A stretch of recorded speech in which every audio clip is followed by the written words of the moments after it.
చెయ్యడం అంటే ఏం చేస్తావు? 4 పళ్ళట్టుకొస్తావా, 4 పూలట్టుకొస్తావా, లేకపోతే ఒక పెద్ద పంచల చాపు నెయ్యించి పట్టుకొస్తావా, లేకపోతే అమ్మవారైతే ఒక పెద్ద చీర పట్టుకొస్తావా? ఏం పట్టుకురాగలవు? ఏమి పట్టుకొచ్చినా ఈ సృష్టిలోంది పట్టుకురాగలవు, కానీ కొత్తది ఏమైనా పట్టుకురాగలవా? పట్టుకురాలేవు. మరి ఏమి చెయ్యాలి అంటే ఈశ్వరుడికి ఏమి తెచ్చావు పదార్థాలు అనేటటువంటిది ఈశ్వరుడు చూడటం. ఈశ్వరుడు ఏం చూస్తాడు అంటే నీ మనస్సు పెట్టావా లేదా, ఆ భక్తి తత్పరతతో ఉన్నావా లేదా అనేటటువంటి దాన్ని చూస్తాడు. అంటే రేపటి నుంచి పదార్థాలు పెట్టడం మానేసి కేవలం భక్తితో మనస్సుతో నమస్కారం పెడితే చాలు అని ఇంట్లో ఉన్నటువంటి మగవాళ్ళందరూ కూడా ఆడవాళ్ళతో తెప్పి పొరుచుతూ మాట్లాడుతుంటారు. అప్పుడు ఆవిడ కూడా అదే మనస్సుతో నీకు పెట్టాను అని అనుకుంటుంది. నీ కడుపు నిండుతుందా? నిండదు కదా. మరి ఏం చెయ్యాలంటే ఈశ్వరుడు పట్ల భావవ్యగ్రతతో పూజ చేసి చేసి చేసి చేసి పదార్థములు పెట్టి, స్వామి ఇదంతా నాది కాదు, ఇదంతా నీది, ఇదంతా నా సృష్టిలోనిది కాదు, ఇదంతా నీది. ఒక మొగ్గ పువ్వుగా వికసించి అందులో మంచి గుబాలింపు వస్తూ అందులో తేనె ఉన్నది అంటే నీ సృష్టి వైభవం. స్వామి చిన్న పిందె ఇంత కాయగా మారి అంత పండుగా మారుతుంది అంటే అది నీ సృష్టి విశేషము. రాత్రి పడుకుంటున్నటువంటి నేను ఉదయం మళ్ళీ లేచి ఉన్నాను నేను అని మాట్లాడుతున్నాను అంటే నీ యొక్క సృష్టి విశేష వైభవం తప్ప నేను కాదు స్వామి అని ఆయనే అంతా నిండి నిబిడీకృతుడై ఉన్నాడు, ప్రతి విషయము ఆయనే అన్నటువంటి మాట అర్థం అయినప్పుడు అప్పుడు అంతా ఈశ్వరుడే ఉంటాడు తప్ప ఇంకొకటి ఉండదు. అటువంటి ఈశ్వరుడు అంతటా ఉన్నాడు అని తెలుసుకొని పరమ ఆర్తితో బతకడం ఏదైతే ఉందో, భక్తితో బతకడం ఏదైతే ఉందో అది సత్సంగం యొక్క ప్రధానమైనటువంటి లక్షణం. అటువంటి దగ్గర ఏమవుతుంది అంటే నీ మనస్సును పరిశీలించుకుంటే నువ్వు ఎన్ని విషయాలను తగ్గించుకుంటావో ఈశ్వరుడు నీ మనస్సులో అంత ఇరుకు లేకుండా కూర్చుంటాడు.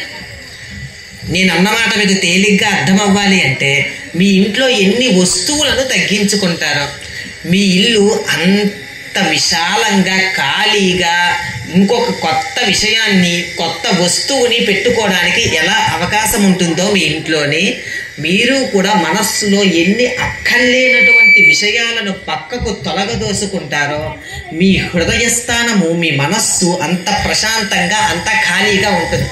అంత ఖాళీలో ఈశ్వరుడు ఎలా కూర్చుంటాడు? అప్పుడు ఒక్క ఈశ్వరుడు కోసమే ఆలోచిస్తే రాజసింహాసనం మీద ఇంత పెద్ద మఠం వేసుకుని ఇలా చూస్తూ ఆజానుబాహుడుగా స్వామి కూర్చుంటాడు. అలా కాకుండా 24 గంటల్లో 1 నిమిషము 2 నిమిషాలు కూడా భగవంతుడి కోసం కేటాయించడానికి అవకాశం లేకపోతే అప్పుడు ఈశ్వరుడు ఎలా కూర్చుంటాడు? ఇలా ముడుచుకొని అన్ని విషయాల మధ్య కూర్చుంటాడు. కొందరి హృదయాల్లో అయితే ఈశ్వరుడే ఉండడు, అంటే ఈశ్వర ఆలోచనే ఉండదు. అటువంటి పరిస్థితి కల్పింపకూడదు. ఈశ్వరుడే మన మనస్సంతా నిలబడిపోవాలి. ఒక తల్లి దగ్గరికి వెళ్ళి ఒక ప్రశ్న వేశారట, అమ్మా నువ్వు భగవంతుడి కోసం కృష్ణ పరమాత్మ కోసం ఆలోచన చేస్తున్నావా అంటే అవునండి ఆలోచన చేస్తున్నాను అని సమాధానం చెప్పిందట తల్లి. అమ్మ నువ్వు చెడు కోసం ఆలోచన చేస్తున్నావా అంటే తల్లి అందట చెడు కోసం ఆలోచించే అంత సమయం నాకు లేదండి అని అందట. అంటే ఆవిడ మనస్సులో చెడు కోసం ఆలోచించేంత సమయం లేదు, మన మనస్సులో భగవంతుడి కోసం ఆలోచించేంత సమయం లేదు.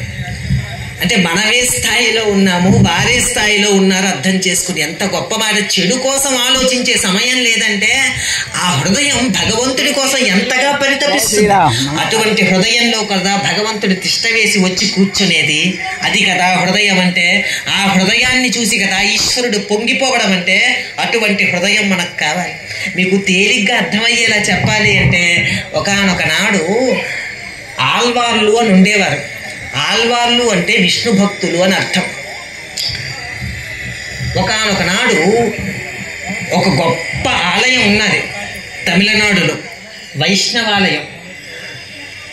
అనుకోకుండా సాయంకాలం అవుతోంది, సూర్య భగవానుడు పడమటి సంధ్యన వాలుతున్నాడు. అంటే పడమటి దిక్కున సంధ్య అవుతుంది, వాలుతున్నాడు. అలా వాలుతూ ఉంటే ఎక్కడ లేనటువంటి విధంగా ఆకాశమంతా మబ్బులతో నిండిపోయింది. నల్లగా మారిపోయింది. ఇది ఒక ఆల్వారు అటువైపు వచ్చి, ఆల్వార్ అంటే విష్ణు భక్తుడు, ఒక విష్ణు భక్తుడు అటువైపు వస్తున్నాడు. వస్తూ అయ్యయ్యో ఆకాశం అంతా మేఘావృతం అయిపోయింది, పెద్ద వర్షం కురిసేటటువంటి అవకాశం ఏర్పడినట్లుగా ఉంది, నేను ఈ రాత్రికి ఎక్కడ విశ్రమించాలి అని ఒక ఇంటి యజమాని బయట నిలబడితే ఆయన దగ్గరికి వెళ్ళి, అయ్యా మీ ఇంటి బయట అరుగున్నది కదా, ఈ అరుగు మీద నాకు కొద్దిగా అవకాశం ఇస్తారా, ఈ రాత్రి ఇక్కడ తలదార్చుకొని రేపు ఉదయాన్నే వెళ్ళిపోతాను అంటే ఆయన అన్నారు, మహానుభావ తప్పకుండా అవకాశం ఉన్నది, మీరు పడుకోవచ్చు, ఒక్కరికైతే మాత్రం సరిపోతుంది, కాబట్టి మీరు ఇక్కడ పడుకోండి అని చెప్పి ఆయన తలుపు వేసుకుని ఆయన లోపలికి వెళ్ళిపోతే ఆ ఒక్క ఆల్వారు రాత్రి పడుకొని అక్కడ భగవంతుడిని ధ్యానం చేసుకుంటూ, భగవంతుడి విషయం కాకుండా ఇంకేమైనా విషయం ఆ మనస్సుకు వస్తుంటే ఇది భగవత్ సంబంధమైనటువంటి విషయం కాదు, నేను దీన్ని ఆలోచించకూడదు అని దాన్ని విడిచిపెట్టి మళ్ళీ వెనక్కి భగవత్ సంబంధమైన విషయంకి వస్తూ, భగవత్ సంబంధమైన విషయాలలో తిరుగుతూ ఆ మనస్సుని తిప్పుతూ పొంగిపోతూ ఉంటే పెద్ద వర్షం ప్రారంభమైంది. వర్షం ప్రారంభమైపోతే ఇంకొక విష్ణు భక్తుడు వచ్చాడు.